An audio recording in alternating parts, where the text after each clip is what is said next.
2025ஆம் ஆண்டில் பல்வேறு துறைகளில் சாதனையாளர்களை நேரில் அழைத்து பாராட்டியதுடன் அவர்களிடம் நீண்ட கலந்துரையாடலையும் நிகழ்த்தியிருக்கிறார் பிரதமர் நரேந்திர மோடி. அது குறித்து இந்த தொகுப்பில் பார்க்கலாம். மகளிர் உலகக்கோப்பை கிரிக்கெட் தொடரில் சாம்பியன் பட்டம் வென்ற இந்திய அணியை நேரில் அழைத்து பிரதமர் மோடி பாராட்டினார். வெறும் வழக்கமான உரையாடலாக இது இல்லாமல் வீராங்கனைகளிடம் அவர்களுக்கு பிடித்த உணவுகளையும் பிரதமர் குறிப்பிட்டது அங்கிருந்தவர்களை ஆச்சரியப்படுத்தியது.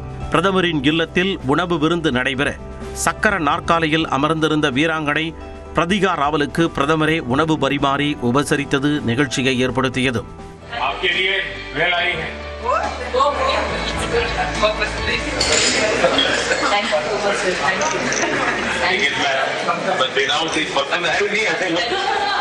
T20 உலகக்கோப்பையை வென்ற இந்திய மகளிர் பார்வையற்றோர் கிரிக்கெட் அணியினரை சந்தித்த மோடி ஒவ்வொரு வீராங்கனைகளுக்கும் இனிப்புகளை அழைத்து வாழ்த்தியது அங்கிருந்தவர்களை ஆச்சரியத்தில் ஆழ்த்தியது.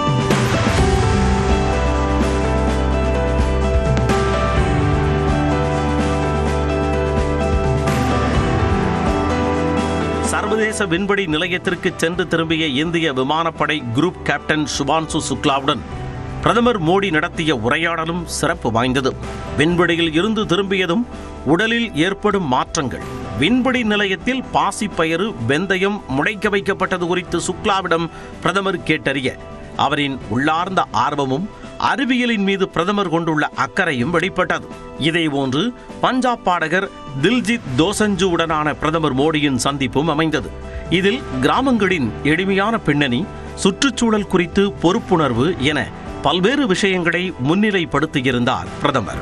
குழந்தைகளுடனான பிரதமர் மோடியின் கலகலப்பான தருணங்களும் முக்கியமானவைதான். ரக்ஷா பந்தன் பண்டிகையின் போது குழந்தைகள் பிரதமருக்கு ராக்கி கயிறு கட்டி இனிப்புகளை ஊட்டிவிட நெகிழ்ச்சியடைந்தார் மோடி.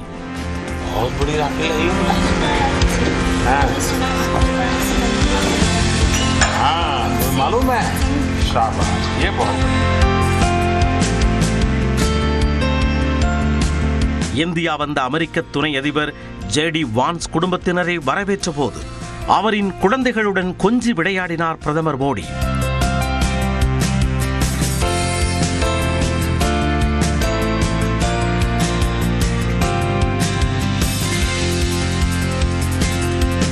தொழில் முனைவோர் நிகில் காமத் நடத்திய போட்காஸ்டில் கலந்து கொண்ட பிரதமர் மோடி தமது குழந்தை பருவம், கல்வி மற்றும் அரசியல் வாழ்க்கையை வடிவமைத்த ஆரம்ப அனுபவங்கள் குறித்து மனம் திறந்து பேசினார்.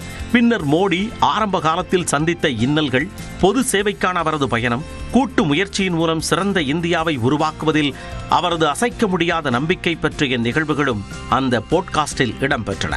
2025ஆம் ஆண்டின் சாதனையாளர்கள், மாணவர்கள், விஞ்ஞானிகள் என பலருடனும் கனிவுடன் உரையாடி அவர்களை ஊக்கப்படுத்தி தனது தலைமை பண்பால் மீண்டும் ஒருமுறை நாட்டு மக்களை ஆச்சரியப்படுத்தியிருக்கிறார் பிரதமர் மோடி.